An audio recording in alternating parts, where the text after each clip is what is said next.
Mga kaupak, akala ko ba ayaw ni Vice President na handa? Unang-una palang mali na. So mga kaupak, akala ko ba kaya ni Vice President harapin ang kanyang impeachment pag ito'y isinampa sa kanya? Pero parang tila nag-iba ata ang ihip ng hangin. Kasi mga kaupak, kung hindi pa may nakapagsabi sa ating informante, sa ating pagre-research, na nagsalita ang tagapagsalita ng Supreme Court na kung saan naghuhumihingi ng saklolo ang Vice President na pigilan ang napipinto na paglilitis sa kanyang impeachment. So ngayon mga kapak, napaka-excited no? Dahil ano nga ba ang mangyayari kapag ito'y nagkaroon?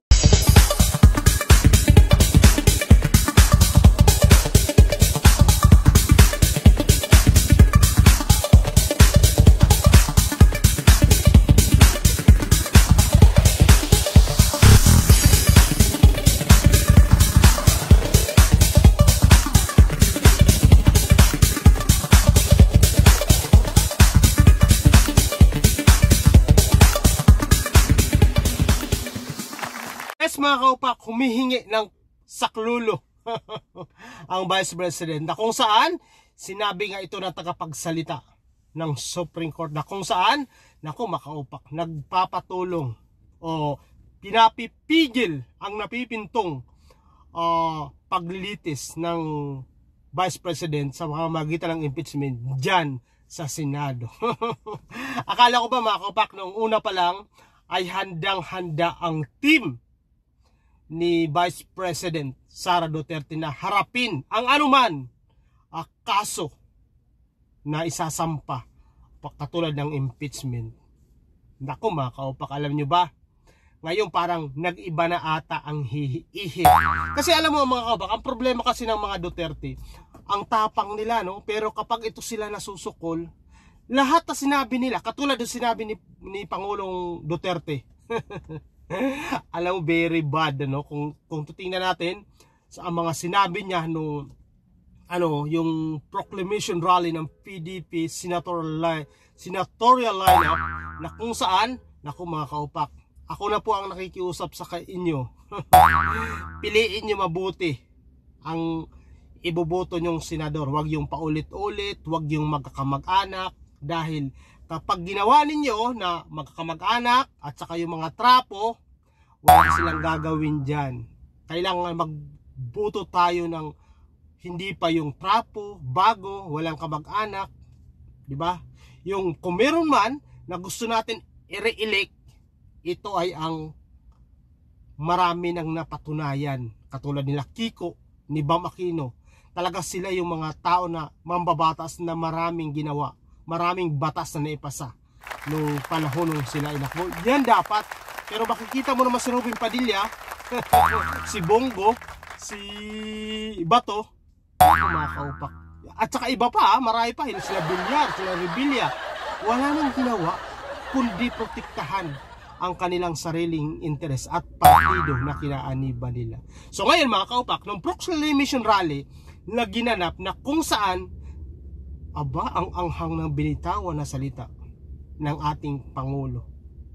Sinasabi niya na kung maaari ipagpatitigok na lang natin o papatayin yung mga nakaupo na senador para marami ang bakante. At pag marami nga naman bakante, ang kailangan na senador hindi lang 12. Kumbaga mababakante ang mga upuan. Pero syempre mga kaupa, katulad nung sanay na kay Pangulong Duterte, meron din naman mga tao na pumalag dahil hindi daw ito tama o hindi ito tama ginagawa na tao na sa matinong pag-iisip.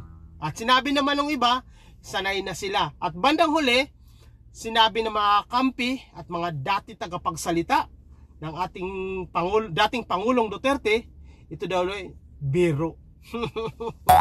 Ganyan ang ugali nila mga kaupa. Kapag sila ay nasukol, sinasabi nila biro. Pero kapag hanggat walang pumapalag, kung ano-anong sinasabi nila na hindi katanggap-tanggap o labag sa batas.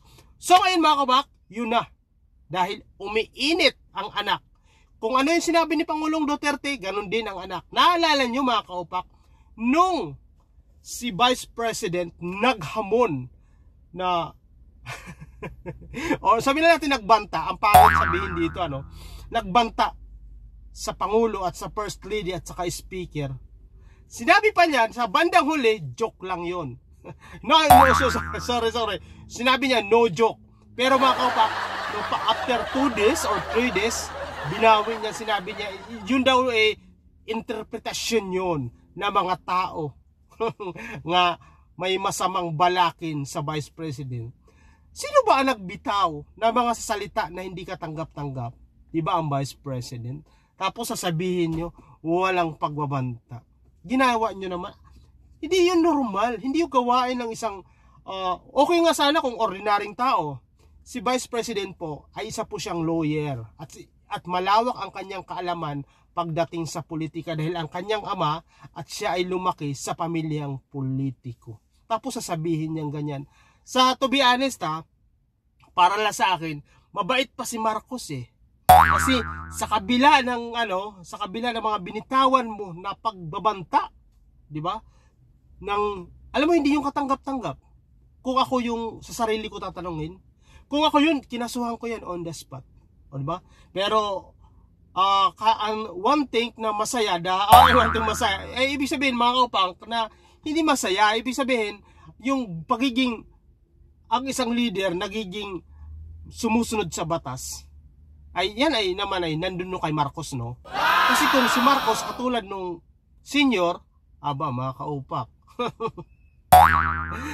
swerte ni Vice President nung mga time na yan. Gusto nyo ba malaman kung anong nangyari kay Ninoy? Joke. Kaya at least si Pangulong Marcos, ito yung junior, nagpapailalim ng rules of law o sumusunod sa batas.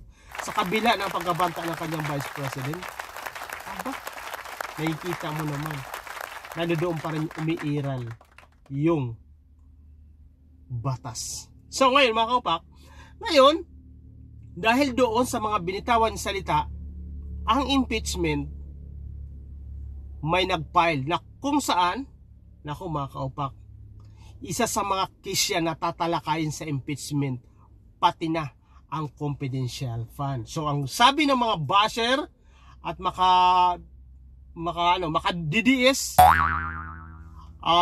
mas malaki daw si Marcos, tawag doon, mas malaki daw si Marcos confidential fund kumpara kay sa Vice President. Bakit daw ang mga maka-BBM nagrereklamo na 125 million lang ay pinaiimbestigahan na? Mga kaupak, maaari tama yung mga sinasabi nila. Pero kasi mga kaupak, ang sa ligang batas o sa kultura, ang may confidential fund lang ang presidente. Dahil ito ay ginagamit sa national security. Yung pagtitik-tik o mga pag-surveillance sa mga kalaban ng ating estado, sa ating government. Pero ang Vice President, mga kaupak, wala siyang confidential. Kaya ito inimbestigahan. Kasi yung mga nakaraang mga Vice President, mga kaupak, wala naman sila confidential. Diba? Kay Leni Robredo.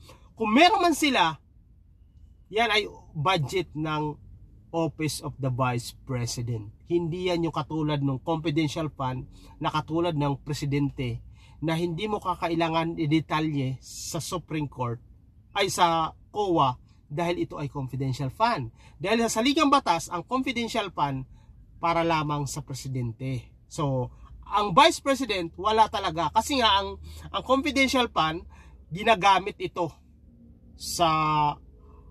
ng ating gobyerno sa kalaban. Halimbawa ay nagsusurveillance tayo kung sino yung mga dumadaan sa West Philippine Sea o nananakop ng ating economic zone.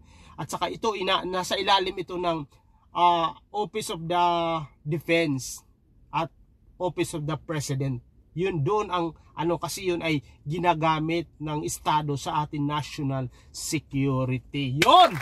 So ngayon mga kapak, nagtaka nga ang mga tao bakit nga si Vice President may confidential fund. So sa mga DDS, ang meron lang po confidential fund ang presidente.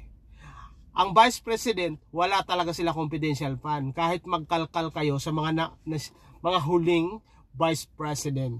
Kaya kataka-taka, di ba? Ngayon, ang tapang. Kasi marami doon sa confidential fund dahil humihingi na ng mga budget ang opisina ng Vice President. Marami doon sa mga confidential fund hindi nila maipaliwanag. Meron pa doon yung, di ba, yung Mary Grace Piatos na kung saan nakakuha ng milyones. Yung parang taong disbarment payment. Pero kung tinitingnan mo, walang record kung sino si Mary Grace Piatos. Wala siya record sa PSA. Sino siya? Di ba? Kaya nga, nagtaka. Kaya ngayon, mga kaupak, sabi nga niya, dahil sa bilis ng pangyayari din, dahil halos 90% na mga congressman ay pumirma para ma-impeach si Sara. Aba, ngayon, nagpasaklolo sa Congress, ay sa Supreme Court. Akala ko ba, handa kayo harapin? Ano ba kinakatakot nyo kung wala naman kayo itinatago? O baka naman, dumating yung punto na mabubuksan ang mga account nyo, mga bank account. Nako, alam na kung ano ang mangyayari kung sakasakali dumating ang paglilitis na kinakailangan buksan ang mga bank account. So mga kaupak, napaka-excited sa mga nangyayari dahil umaarangkat, dahil hinihintay na lang ng